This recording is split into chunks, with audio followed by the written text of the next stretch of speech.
This little tube light is a big game changer for filmmakers. 36cm tube that can produce 100 watt, full color control, new pixel effects. So in this video we are going to see the new Zhiyun C100, see some of the benefits of using this tube light, and also we are going to look at a special lighting breakdown, all to see if this is the best tube light for you. So say hello to the C100, the first 100 watt full color portable light, which will change what you know about tube lighting. Starting with what you get in the box. So inside the box you have a great carry-on bag, the actual light, bar doors for shaping the light, diffusion layer to make this tube even bit soften, and a grid to focus this light better on your subject. By the way, on the light you got 2/4 inch screw holes on the side of the tube, so you can mount this light vertically. Also in the kit you got a little connector, so you can stack few tubes together with this quick release system, so you can have this combination. And also you got this little one which can clip on the back of the tube, and then you got 2/4 inch screw holes to mount this light horizontally.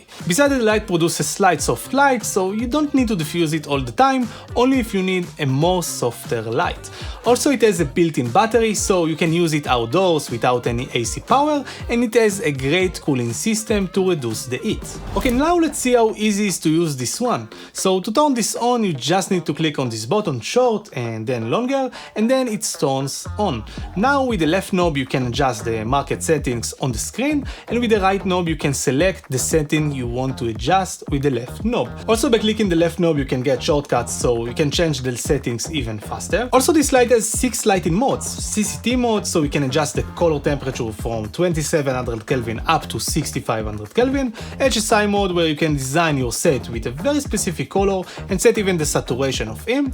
RGB mode, so you can create a color with the mixing of red, green and blue. FX pixel mode, which is a super cool mode where you can see different colors moving on the tube at the same time, which can offer you new possibilities of lighting. And here you got 6 different effects, like one chase, where a light is passing the tube from the direction you choose, and in each one of these effects you got, you can change the settings to your needs. And also you got the FX mode, where you got few different effects that you can tweak and change for your needs on set.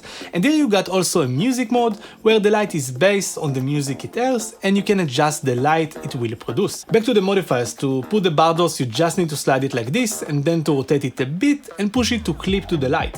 And then you can easily shape the light with the doors. And here you got a diffusion layer that you can put on the bar doors, and then have this light produce a softer light. Like in this example where you can see the result without any diffusion on the tube, and now with the diffusion layer. And about the grid, you have a pocket to put the bar doors inside, and after putting this belt you can have it on the tube like this. So like in this example where I added the tube light left behind me to be as a kicker light, and you can see this kicker light without any modifiers, which result in a light spilling to the wall behind me.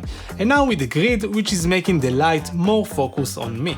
Now let's see the benefits of using this tube light. Starting with size, this one, as I mentioned earlier, is about 36cm, which is very portable in comparison to a big light with a softbox, so you can very easy to use it in tight spaces to light your subject, and in side-by-side compression you can see the funny size difference between this tube light to a light with a softbox. This tube light also can reach up to 100 watt, which now opens the gate for new experience with tube lights, in comparison to the Aperture T4C, which is more than 3 times bigger, which can produce only 40 watt output. Take this basic shot for example. After exposing my shot right, I set the B200 on 4800 Kelvin to bounce light to the ceiling and lift the room exposure a bit. And then for the key light I tried to use the T4C tube, also set to 4800 Kelvin on maximum power. But you can see that it wasn't strong enough to expose me well.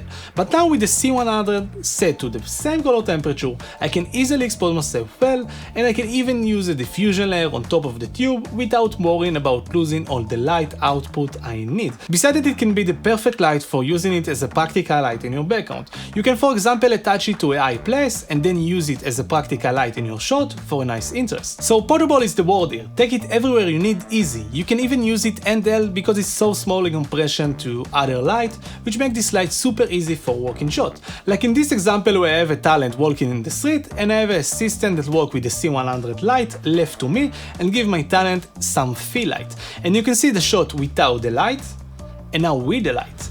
Okay, so now in this part of the video, we'll see how you can use the C100 on your set and how I made this shot look like this. So starting with the placement, I put my actor in a car at night, leaning on the window, and got this nice frame. Then I turn off the car interior light and set the C100 with the diffusion mounted to a floor stand with a grip pad so I can adjust the tilt of this light. And I put this special combination on the dashboard and also put a little black towel to block some of the lighting spilling I can get all around my actor face. Also, this light was set to 2800 Kelvin so it can replicate the interior car lighting nicely. Then I wanted to add the moonlight, so I set another C100 outside the car behind my actor to be as a kicker light. And with the HSI mode I choose a cyan blue moon color that will work great together with the warm key light.